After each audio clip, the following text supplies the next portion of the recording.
साल निकल चुका है, सबकी लाइफ सेट हो चुकी है, स्टीव कोच बन चुका है, नैन्सी बाहर निकल चुकी है, सब अपने अपने रास्ते पे बढ़ चुके हैं, मूव ऑन कर चुके हैं। और फिर वो लास्ट का सीन आता है, यहाँ 4 लोग बैठ के बातें करते हैं अपनी जिंदगी के बारे में। वो मोमेंट पीसफुल था भाई। जैसे शो तुमसे कह रहा हो कि एक वक्त आता है यहाँ तुम सब कुछ छोड़कर अपने रास्ते पे निकलना पड़ता है, वो भी अकेले। माइक और डस्टिन ग्रेजुएट हो रहे हैं। माइक आगे चल के राइटर बनता है, डस्टिन कॉलेज जाता है, लेकिन कभी कभी वो स्टीव से भी मिल लेता है। मैक्स और लूकस सेटल डाउन हो चुके हैं। विल अपनी एक्सेप्टेंस को कहीं और ढूंढ रहा है, मतलब सब अपनी लाइफ में बिजी हो चुके हैं। लेकिन एक लास्ट टाइम वो डंजन और ड्रैगन खेलने जाते हैं। यहाँ माइक अपनी थ्योरी रिवील करता है और मुझे लगता है ये थ्योरी उसने तब सोची होगी जब वो पोर्टल के बाहर बैठा था, काफी देर तक बैठा था। और थ्योरी ये कहती है कि 11 असल में जिंदा है। अब देखो पोर्टल के अंदर ट्रक वाला सीन हमें क्लियरली दिखता है। आर्मी वाले भी कंफर्म करते हैं कि 11 वही थी जो तुम यहाँ देख सकते हो, वो नीचे उतरी थी, लेकिन वो एकदम से गायब हो जाती है। और जब 11 हमको दिखती है वो पोर्टल के अंदर खड़ी होती है, जबकि सोनिक वेपन तीनों काम कर रहे थे, तो लॉजिकली उसको डिस्टर्ब होना चाहिए था, पर वो नहीं होती है। इसका मतलब ये हिंट था कि ये असली 11 तो नहीं है।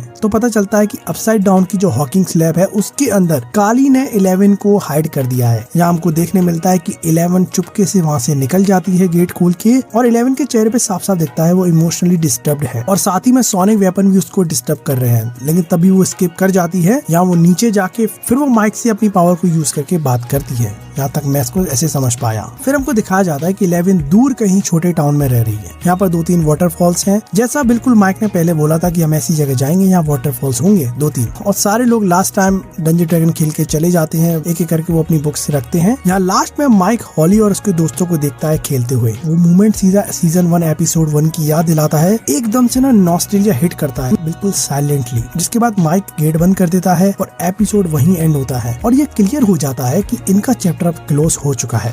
और जैसा 11 ने सोचा था कि इन सब से बचने का तरीका यही है कि वो कहीं गुमशुदा हो जाए, ऐसी जगह चली जाए जहाँ कोई इसे ढूंढ ना पाए, और एक्चुअली वो करती भी है। फिर भी स्ट्रेंजर थिंग का काम खत्म हो चुका है, और शायद ये सबसे इमोशनल वाली बात है। और एक चीज जो मुझे पर्सनली सबसे ज्यादा हिट करती है ना, वो है साइलेंस। इस वॉल्यूम में म्यूजिक कम था, डायलॉग कम थे, पर खामोशी बहुत बोलती है। जैसे शो खुद धीरे धीरे कह रहा हो अब चीखने का टाइम खत्म हो गया है, अब याद रखने का टाइम है। स्ट्रेंजर थिंग हमेशा मॉन्स्टर के बारे में नहीं था, ये उन बच्चों के बारे में था जो साइकिल पे दुनिया बचाने निकले थे जब अडल्ट उनकी बात नहीं समझ पाते थे। और आज वो साइकिल कहीं कॉर्नर में खड़ी हुई है, कोई राइड नहीं कर रहा है, सिर्फ यादें बची हैं। मुझे लगता है एंडिंग का सबसे बड़ा मैसेज यही है, हर कहानी को एपिक होने की जरूरत नहीं होती है।